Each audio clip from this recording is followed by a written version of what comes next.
بسم الله الرحمن الرحيم. الحمد لله الذي أنزل على عبده الكتاب ولم يجعل له عوجا قيما لينذر بأسا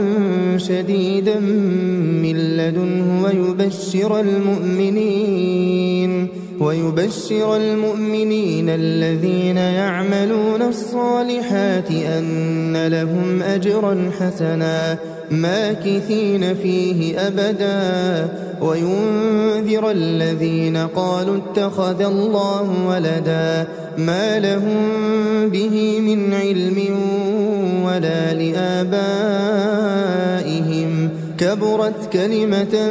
تخرج من أفواههم إن يقولون إلا كذبا فلعلك باخع نفسك على آثارهم إن لم يؤمنوا بهذا الحديث أسفا إنا جعلنا ما على الأرض زينة لها لنبلوهم أيهم أحسن عملا وإنا لجاعلون ما عليها صعيدا جرزا أم حسبت أن أصحاب الكهف والرقيم كانوا من آياتنا عجبا إذ أوى الفتية إلى الكهف فقالوا ربنا آتنا من لدنك رحمة وهيئ لنا من أمرنا رشدا فضربنا على آذانهم في الكهف سنين عددا ثم بعثناهم لنعلم أي الحزبين أحصى لما لبثوا أمدا نحن نقص عليك نبأهم بالحق إنهم فتية آمنوا بربهم وزدناهم هدى وربطنا على قلوبهم إذ قاموا فقالوا ربنا رب السماوات والأرض لن ندعو من دونه إلها لقد قلنا إذا شططا هؤلاء قوم اتخذوا من دونه آلهة لولا يأتون عليهم بسلطان بين فمن أظلم ممن افترى على الله كذبا وإذ اعتزلتموهم وما يعبدون إلا الله فأووا إلى الكهف ينشر لكم ربكم من رحمته ويهيئ لكم من أمركم مرفقا وترى الشمس إذا طلعت تزاور عن كهفهم ذات اليمين وإذا غربت تقرضهم ذات الشمال وهم في فجوة منه ذلك من آيات الله من يهد الله فهو المهتد ومن يضلل فلن تجد له وليا مرشدا وتحسبهم أيقاظا وهم رقود ونقلبهم ذات اليمين وذات الشمال وكلبهم باسط ذراعيه بالوصيد لو اطلعت عليهم لوليت منهم فرارا ولملئت منهم رعبا وكذلك بعثناهم ليتساءلوا بينهم قال قائل منهم كم لبثتم قالوا لبثنا يوما أو بعض يوم قالوا ربكم أعلم بما لبثتم فابعثوا أحدكم بورقكم هذه إلى المدينة فلينظر أيها أزكى طعاما فليأتكم برزق منه وليتلطف ولا يشعرن بكم أحدا إنهم إن يظهروا عليكم يرجموكم أو يعيدوكم في ملتهم ولن تفلحوا إذا أبدا وكذلك أعثرنا عليهم ليعلموا أن وعد الله حق وأن الساعة لا ريب فيها إذ يتنازعون بينهم أمرهم فقالوا بنوا عليهم بنيانا ربهم أعلم بهم قال الذين غلبوا على أمرهم لنتخذن عليهم مسجدا سيقولون ثلاثة رابعهم كلبهم ويقولون خمسة سادسهم كلبهم رجما بالغيب ويقولون سبعة وثامنهم كلبهم قل ربي أعلم بعدتهم ما يعلمهم إلا قليل فلا تمار فيهم إلا مراء ظاهرا ولا تستفت فيهم منهم أحدا ولا تقولن لشيء إني فاعل ذلك غدا إلا أن يشاء الله واذكر ربك إذا نسيت وقل عسى أن يهديني ربي لأقرب من هذا رشدا ولبثوا في كهفهم 300 سنين وازدادوا 9 قل الله أعلم بما لبثوا له غيب السماوات والأرض أبصر به وأسمع ما لهم من دونه من ولي ولا يشرك في حكمه أحدا واتل ما أوحي إليك من كتاب ربك لا مبدل لكلماته ولن تجد من دونه ملتحدا واصبر نفسك مع الذين يدعون ربهم بالغداة والعشي يريدون وجهه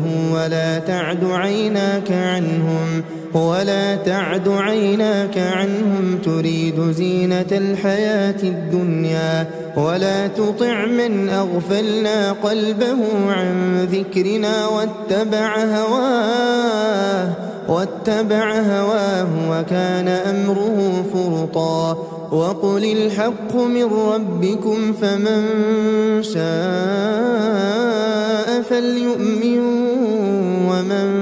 شاء فليكفر إنا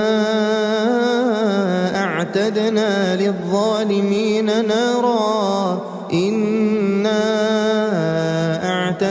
للظالمين نارا أحاط بهم سرادقها وإن يستغيثوا يغاثوا بماء كالمهل يشوي الوجوه بئس الشراب وساءت مرتفقا إن الذين آمنوا وعملوا الصالحات إنا لا نضيع أجر من أحسن عملا أولئك لهم جنات عدن تجري من تحتهم الأنهار يحلون فيها من أساور من ذهب ويلبسون ثيابا خضرا من سندس واستبرق متكئين فيها على الأرائك نعم الثواب وحسنت مرتفقا واضرب لهم مثل الرجلين جعلنا لأحدهما جنتين من أعناب وحففناهما بنخل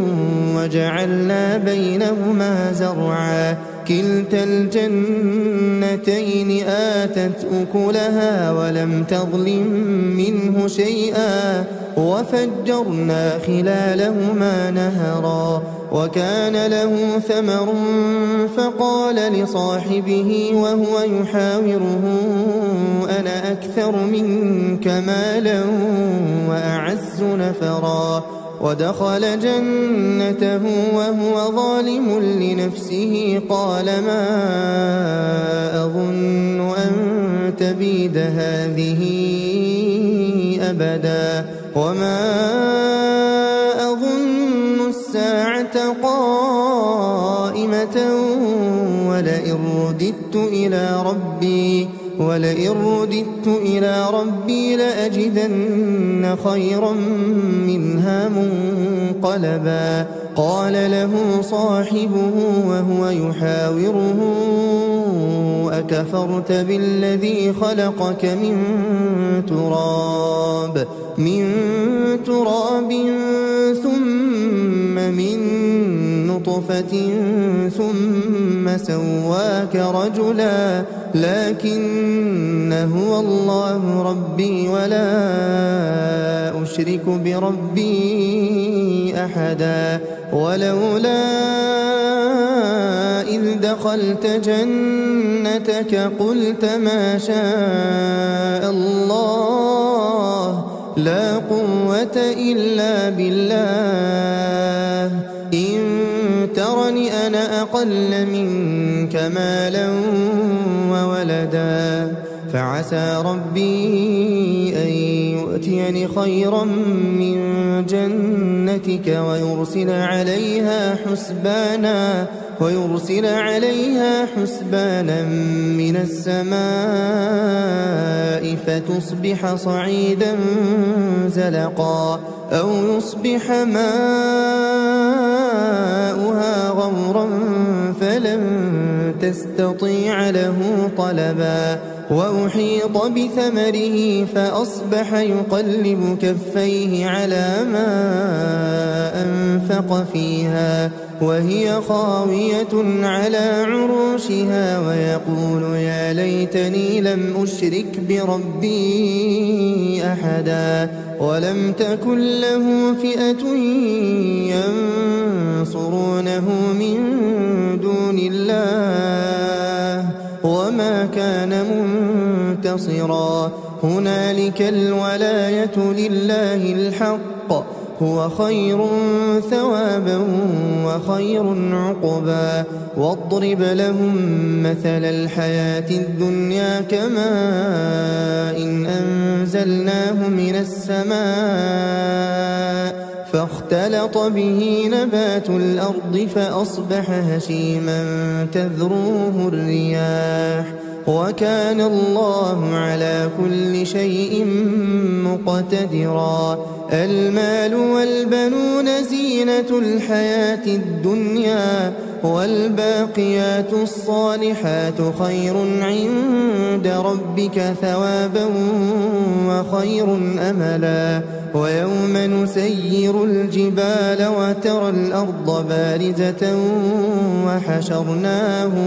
وحشرناهم فلم نغادر منهم أحدا وعرضوا على ربك صفا لقد جئتمونا كما خلقناكم أول مرة بل زعمتم أن لن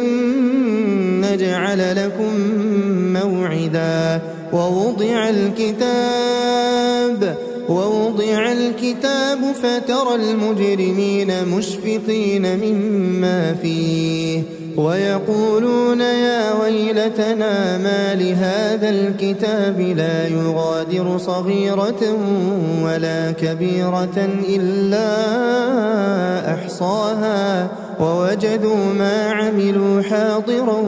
ولا يظلم ربك أحدا وإذ قلنا للملائكة اسجدوا لآدم فسجدوا إلا إبليس كان من الجن ففسق عن أمر ربه أفتتخذونه وذريته أولياء من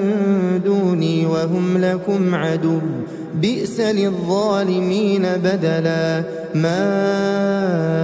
أشهدتهم خلق السماوات والأرض ولا خلق أنفسهم وما كنت متخذ المضلين عضدا ويوم يقول نادوا شركائي الذين زعمتم فدعوهم فلم يستجيبوا لهم وجعلنا بينهم موبقا ورأى المجرمون النار فظنوا أنهم مواقعوها ولم يجدوا عنها مصرفا ولقد صرفنا في هذا القرآن للناس من كل مثل وكان الإنسان أكثر شيء جدلا وما منع الناس أن يؤمنوا إذ جاءهم الهدى ويستغفروا ربهم إلا أن تأتيهم سنة الأولين أو يأتيهم العذاب قبلا وما نرسل المرسلين إلا مبشرين ومنذرين ويجادل الذين كفروا بالباطل ليدحضوا به الحق واتخذوا آياتي وما أنذروا هزوا ومن أظلم ممن ذكر بآيات ربه فأعرض عنها ونسي ما قدمت يداه إنا جعلنا على قلوبهم أكنة أن يفقهوه وفي آذانهم وقرا وإن تدعهم إلى الهدى فلن يهتدوا إذا أبدا وربك الغفور ذو الرحمة لو يؤاخذهم بما كسبوا لعجل لهم العذاب بل لهم موعد لن يجدوا من دونه موئلا وتلك القرى أهلكناهم لما ظلموا وجعلنا لمهلكهم موعدا وإذ قال موسى لفتاه لا أبرح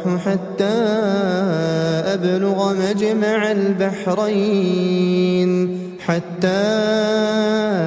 أبلغ مجمع البحرين أو أمضي حقبا فلما بلغا مجمع بينهما نسيا حوتهما فاتخذ سبيله في البحر سربا فلما جاوزا قال لفتاه آتنا غداءنا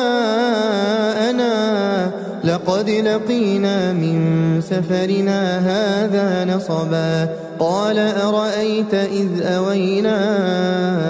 إلى الصخرة فإني نسيت الحوت وما أنسانيه إلا الشيطان أن أذكره واتخذ سبيله في البحر عجبا قال ذلك ما كنا نبغي فارتدا على آثارهما قصصا فوجدا عبدا من عبادنا آتيناه رحمة من عندنا وعلمناه من لدنا علما قال له موسى هل أتبعك على أن تعلمني مما علمت رشدا قال إنك لن تستطيع معي صبرا وكيف تصبر على ما لم تحط به خبرا قال ستجدني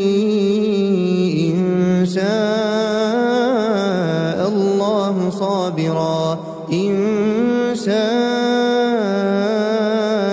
الله صابرا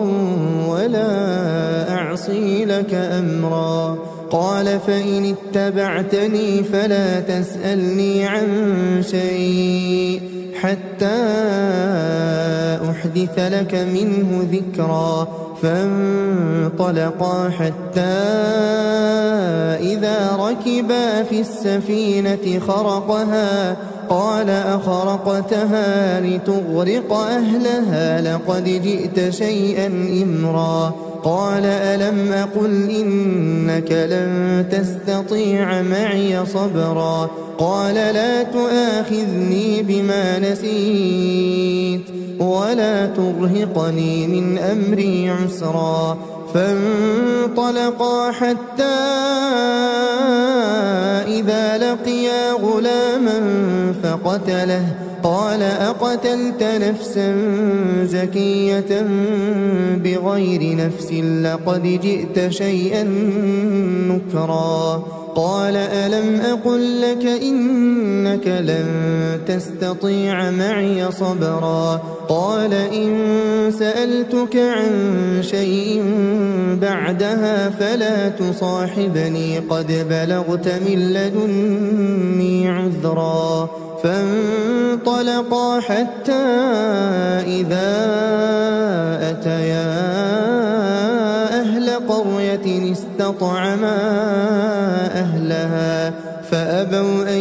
يضيفوهما فوجدا فيها جدارا يريد أن ينقض فأقامه قال لو شئت لاتخذت عليه أجرا قال هذا فراق بيني وبينك سأنبئك بتأويل ما لم تستطع عليه صبرا أما السفينة فكانت لمساكين يعملون في البحر فأردت أن أعيبها وكان وراءهم ملك يأخذ كل سفينة غصبا وأما الغلام فكان أبواه مؤمنين فخشينا أن يرهقهما طغيانا وكفرا فأردنا أن يبدلهما ربهما خيرا منه زكاة وأقرب رحما وأما الجدار فكان لغلامين يتيمين في المدينة وكان تحته كنز لهما وكان أبوهما صالحا فأراد ربك أن يبلغا أشدهما ويستخرجا كنزهما رحمة من ربك وما فعلته عن أمري ذلك تأويل ما لم تسطع عليه صبرا ويسألونك عن ذي القرنين قل سأتلو عليكم منه ذكرا إنا مكنا له في الأرض وآتيناه من كل شيء سببا فأتبع سببا حتى إذا بلغ مغرب الشمس وجدها تغرب في عين حمئة ووجد عندها قوما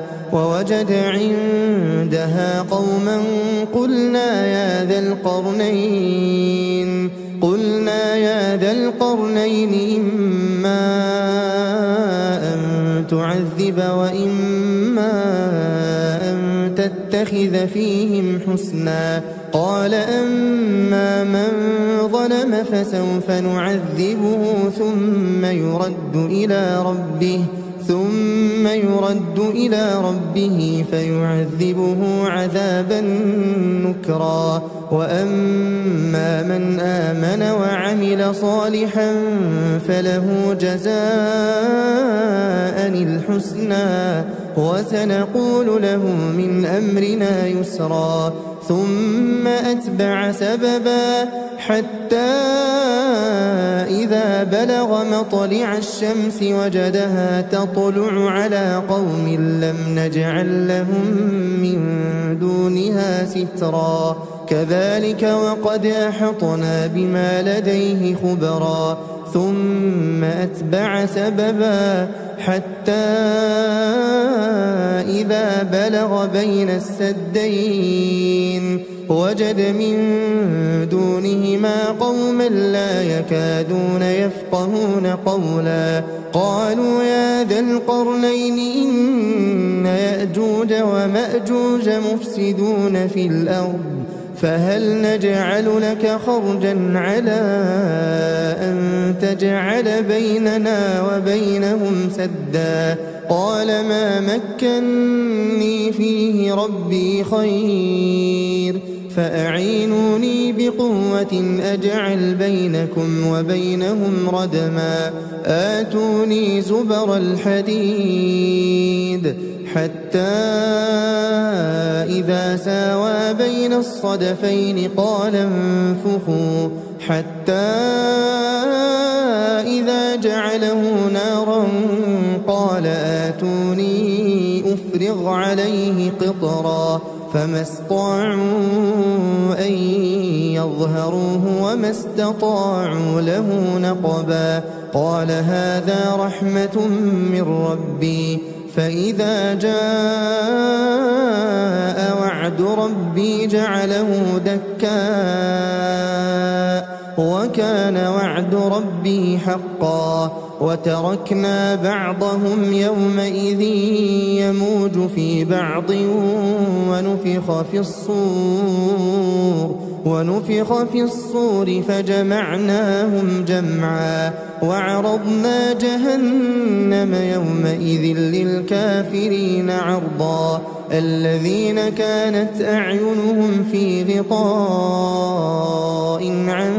ذكري وكانوا لا يستطيعون سمعا أفحسب الذين كفروا أن يتخذوا عبادي من دوني أولياء إنا أعتدنا جهنم للكافرين نزلا قل هل ننبئكم بالأخسرين أعمالا الذين ضل سعيهم في الحياة الدنيا وهم يحسبون أنهم يحسنون صنعا أولئك الذين كفروا بآيات ربهم ولقائه فحبطت أعمالهم فلا نقيم لهم يوم القيامة وزنا ذلك جزاؤهم جهنم بما كفروا واتخذوا آياتي ورسلي هزوا إن الذين آمنوا وعملوا الصالحات كانت لهم جنات الفردوس نزلا خالدين فيها لا يبغون عنها حولا قل لو كان البحر مدادا لكلمات ربي لنفد البحر قبل أن تنفد كلمات ربي ولو جئنا بمثله مددا قل إنما أنا بشر مثلكم يوحى إلي أنما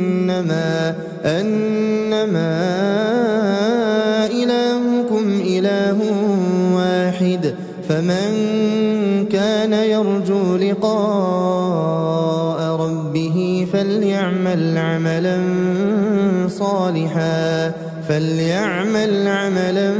صالحا ولا يشرك بعبادة ربه أحدا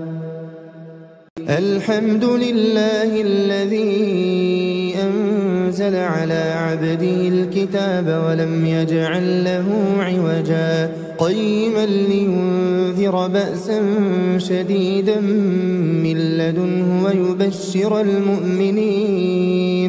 ويبشر المؤمنين الذين يعملون الصالحات أن لهم أجرا حسنا ماكثين فيه أبدا وينذر الذين قالوا اتخذ الله ولدا ما لهم به من علم ولا لآبائهم كبرت كلمة تخرج من أفواههم إن يقولون إلا كذبا فلعلك باخع نفسك على آثارهم إن لم يؤمنوا بهذا الحديث أسفا إنا جعلنا ما على الأرض زينة لها لنبلوهم أيهم أحسن عملا وإنا لجاعلون ما عليها صعيدا جرزا أم حسبت أن أصحاب الكهف والرقيم كانوا من آياتنا عجبا إذ أوى الفتية إلى الكهف فقالوا ربنا آتنا من لدنك رحمة وهيئ لنا من أمرنا رشدا فضربنا على آذانهم في الكهف سنين عددا ثم بعثناهم لنعلم أي الحزبين أحصى لما لبثوا أمدا نحن نقص عليك نبأهم بالحق إنهم فتية آمنوا بربهم وزدناهم هدى وربطنا على قلوبهم إذ قاموا فقالوا ربنا رب السماوات والأرض لن ندعو من دونه إلها لقد قلنا إذا شططا هؤلاء قوم اتخذوا من دونه آلهة لولا يأتون عليهم بسلطان بين فمن أظلم ممن افترى على الله كذبا وإذ اعتزلتموهم وما يعبدون إلا الله فأووا إلى الكهف ينشر لكم ربكم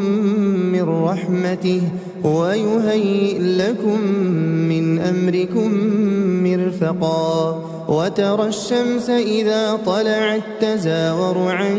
كهفهم ذات اليمين وإذا غربت تقرضهم ذات الشمال وهم في فجوة منه ذلك من آيات الله من يهد الله فهو المهتد ومن يضلل فلن تجد له وليا مرشدا وتحسبهم أيقاظا وهم رقود ونقلبهم ذات اليمين وذات الشمال وكلبهم باسط ذراعيه بالوصيد لو اطلعت عليهم لوليت منهم فرارا ولملئت منهم رعبا وكذلك بعثناهم ليتساءلوا بينهم قال قائل منهم كم لبثتم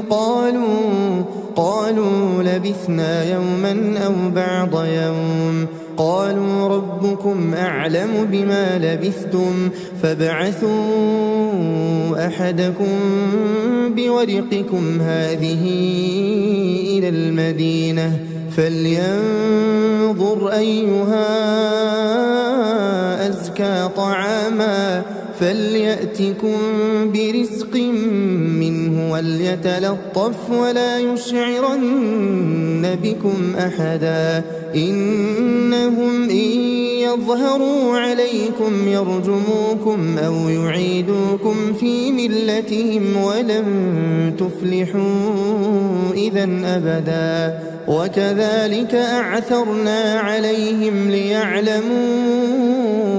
أن وعد الله حق وأن الساعة لا ريب فيها إذ يتنازعون بينهم أمرهم فقالوا بنوا عليهم بنيانا ربهم أعلم بهم قال الذين غلبوا على أمرهم لنتخذن عليهم مسجدا سيقولون ثلاثة رابعهم كلبهم ويقولون خمسة سادسهم كلبهم رجما بالغيب ويقولون سبعة وثامنهم كلبهم قل ربي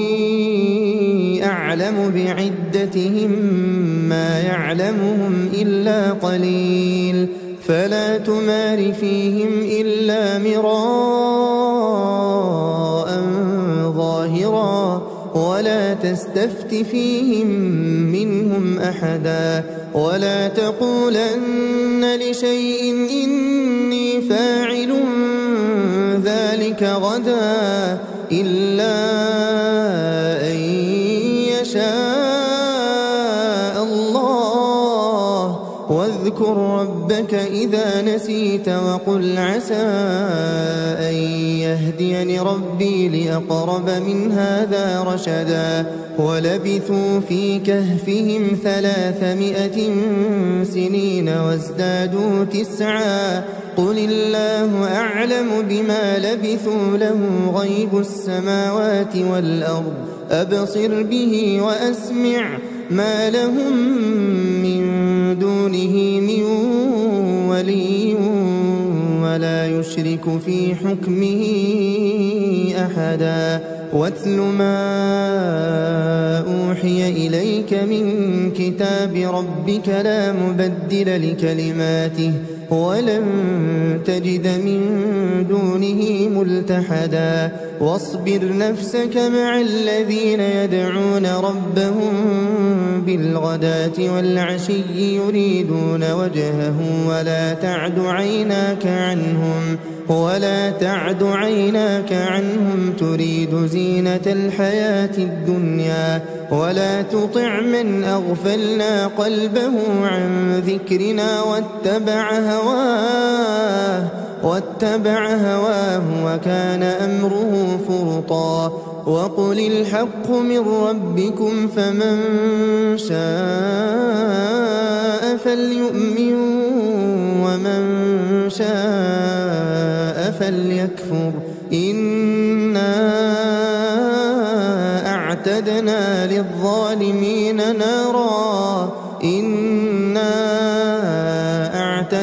للظالمين نارا أحاط بهم سرادقها وإن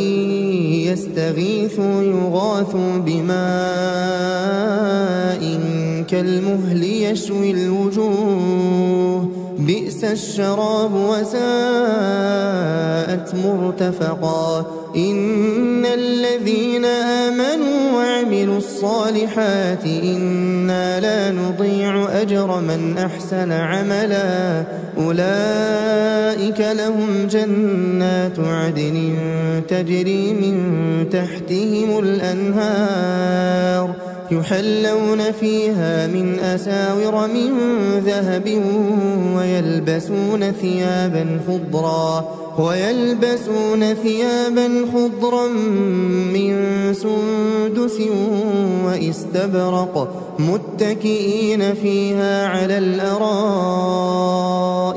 نعم الثواب وحسنت مرتفقا واضرب لهم مثل الرجلين جعلنا لأحدهما جنتين من أعناب وحففناهما بنخل وجعلنا بينهما زرعا كلتا الجنتين آتت أكلها ولم تظلم منه شيئا وفجرنا خلالهما نهرا وكان له ثمر فقال لصاحبه وهو يحاوره أنا أكثر منك مالا وأعز نفرا ودخل جنته وهو ظالم لنفسه قال ما أظن أن تبيد هذه أبدا وما أظن الساعة قائمة ولئن رددت ولئن رددت إلى ربي لأجدن خيرا منها منقلبا. قال له صاحبه وهو يحاوره أكفرت بالذي خلقك من تراب ثم من نطفة ثم سواك رجلا لكن هو الله ربي ولا أشرك بربي أحدا. ولولا إذ دخلت جنتك قلت ما شاء الله لا قوة إلا بالله إن ترني أنا أقل منك مالا وولدا فعسى ربي أن يؤتيني خيرا من جنتك ويرسل عليها حسبانا من السماء فتصبح صعيدا زلقا أو يصبح ماؤها غورا فلن تستطيع له طلبا. وأحيط بثمره فأصبح يقلب كفيه على ما أنفق فيها وهي خاوية على عروشها ويقول يا ليتني لم أشرك بربي أحدا. ولم تكن له فئة ينصرونه من دون الله وما كان منتصرا. هنالك الولاية لله الحق هو خير ثوابا وخير عقبا. واضرب لهم مثل الحياة الدنيا كماء إن أنزلناه من السماء فاختلط به نبات الأرض فأصبح هشيما تذروه الرياح وكان الله على كل شيء مقتدرا. المال والبنون زينة الحياة الدنيا والباقيات الصالحات خير عند ربك ثوابا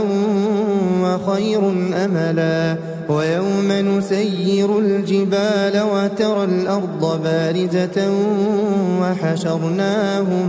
وحشرناهم فلم نغادر منهم أحدا. وعرضوا على ربك صفا لقد جئتمونا كما خلقناكم أول مرة بل زعمتم أن لن نجعل لكم موعدا. ووضع الكتاب فترى المجرمين مشفقين مما فيه ويقولون يا ويلتنا ما لهذا الكتاب لا يغادر صغيرة ولا كبيرة إلا أحصاها ووجدوا ما عملوا حاضرا ولا يظلم ربك أحدا. وإذ قلنا للملائكة اسجدوا لآدم فسجدوا إلا إبليس كان من الجن ففسق عن أمر ربه أفتتخذونه وذريته أولياء من دوني وهم لكم عدو بئس للظالمين بدلا. ما أشهدتهم خلق السماوات والأرض ولا خلق أنفسهم وما كنت متخذ المضلين عضدا. ويوم يقول نادوا شركائي الذين زعمتم فدعوهم فلم يستجيبوا لهم وجعلنا بينهم موبقا. ورأى المجرمون النار فظنوا أنهم مواقعوها ولم اتخذوا عنها مصرفا ولقد صرفنا في هذا القرآن للناس من كل مثل وكان الإنسان أكثر شيء جدلا وما منع الناس أن يؤمنوا إذ جاءهم الهدى ويستغفروا ربهم إلا أن تأتيهم سنة الأولين أو يأتيهم العذاب قبلا وما نرسل المرسلين إلا مبشرين ومنذرين ويجادل الذين كفروا بالباطل ليدحضوا به الحق واتخذوا آياتي وما أنذروا هزوا ومن أظلم ممن ذكر بآيات ربه فأعرض عنها ونسي ما قدمت يداه إنا جعلنا على قلوبهم أكنة أن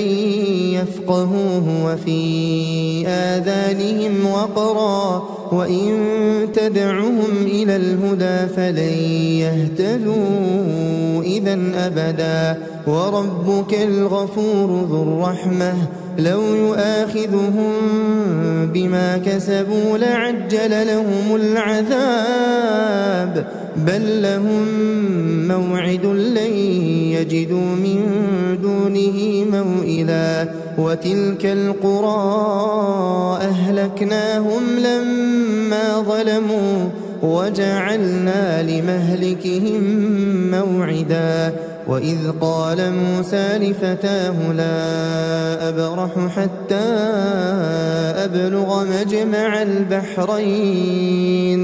حتى أبلغ مجمع البحرين أو أمضي حقبا فلما بلغا مجمع بينهما نسيا حوتهما فاتخذ سبيله في البحر سربا فلما جاوزا قال لفتاه آتنا غداءنا لقد لقينا من سفرنا هذا نصبا قال أرأيت إذ أوينا إلى الصخرة فإني نسيت الحوت وما أنسانيه إلا الشيطان أن أذكره واتخذ سبيله في البحر عجبا قال ذلك ما كنا نبغي فارتدا على آثارهما قصصا فوجدا عبدا من عبادنا آتيناه رحمة من عندنا وعلمناه من لدنا علما قال له موسى هل أتبعك على أن تعلمني مما علمت رشدا قال إنك لن تستطيع معي صبرا وكيف تصبر على ما لم تحط به خبرا قال ستجدني إن شاء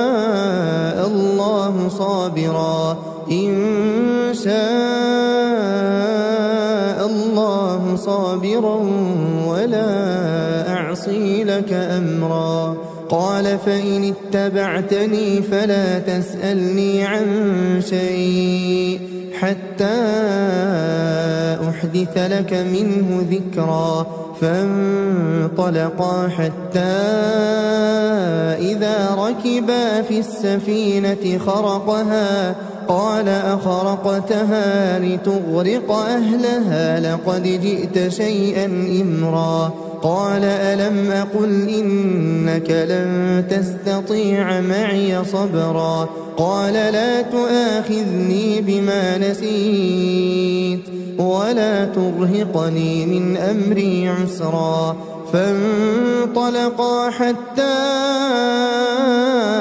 إذا لقيا غلاما فقتله قال أقتلت نفسا زكية بغير نفس لقد جئت شيئا نكرا قال ألم أقل لك إنك لن تستطيع معي صبرا قال إن سألتك عن شيء بعدها فلا تصاحبني قد بلغت من لدني عذرا فانطلقا حتى إذا أتيا أهل قرية استطعما أهلها فأبوا أن يضيفوهما فوجدا فيها جدارا يريد أن ينقض فأقامه قال لو شئت لاتخذت عليه أجرا قال هذا فراق بيني وبينك سأنبئك بتأويل ما لم تستطع عليه صبرا أما السفينة فكانت لمساكين يعملون في البحر فأردت أن أعيبها وكان وراءهم ملك يأخذ كل سفينة غصبا وأما الغلام فكان أبواه مؤمنين فخشينا أن يرهقهما طغيانا وكفرا فأردنا أن يبدلهما ربهما خيرا منه زكاة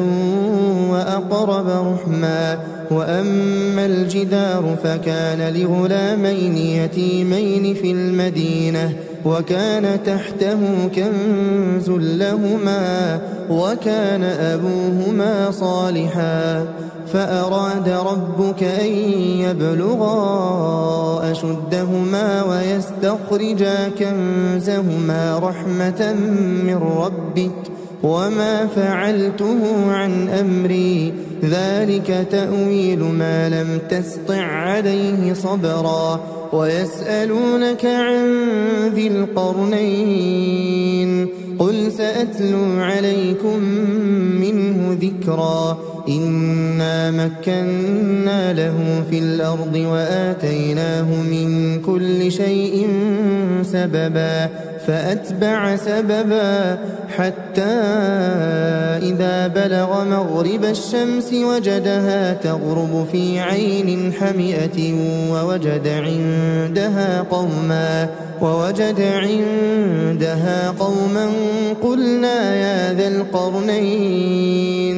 قلنا يا ذا القرنين إما أن تعذب وإما أن تتخذ فيهم حسنا قال أما من ظلم فسوف نعذبه ثم يرد إلى ربه فيعذبه عذابا نكرا وأما من آمن وعمل صالحا فله جزاء الحسنى وسنقول له من أمرنا يسرا ثم أتبع سببا حتى إذا بلغ مطلع الشمس وجدها تطلع على قوم لم نجعل لهم من دونها سترا كذلك وقد أحطنا بما لديه خبرا ثم أتبع سببا حتى إذا بلغ بين السدين وجد من دونهما قوما لا يكادون يفقهون قولا قالوا يا ذا القرنين إن يأجوج ومأجوج مفسدون في الأرض فهل نجعل لك خرجا على أن تجعل بيننا وبينهم سدا قال ما مكني فيه ربي خير فأعينوني بقوة أجعل بينكم وبينهم ردما آتوني زبر الحديد حتى إذا ساوى بين الصدفين قال انفخوا حتى إذا جعله نارا قال آتوني أفرغ عليه قطرا فما استطاعوا أن يظهروه وما استطاعوا له نقبا قال هذا رحمة من ربي فإذا جاء وعد ربي جعله دكاء وكان وعد ربي حقا وتركنا بعضهم يومئذ يموج في بعض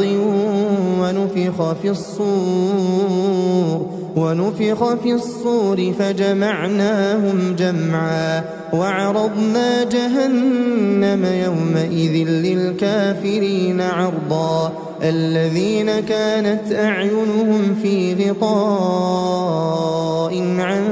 ذكري وكانوا لا يستطيعون سمعا أفحسب الذين كفروا أن يتخذوا عبادي من دوني أولياء إنا أعتدنا جهنم للكافرين نزلا قل هل ننبئكم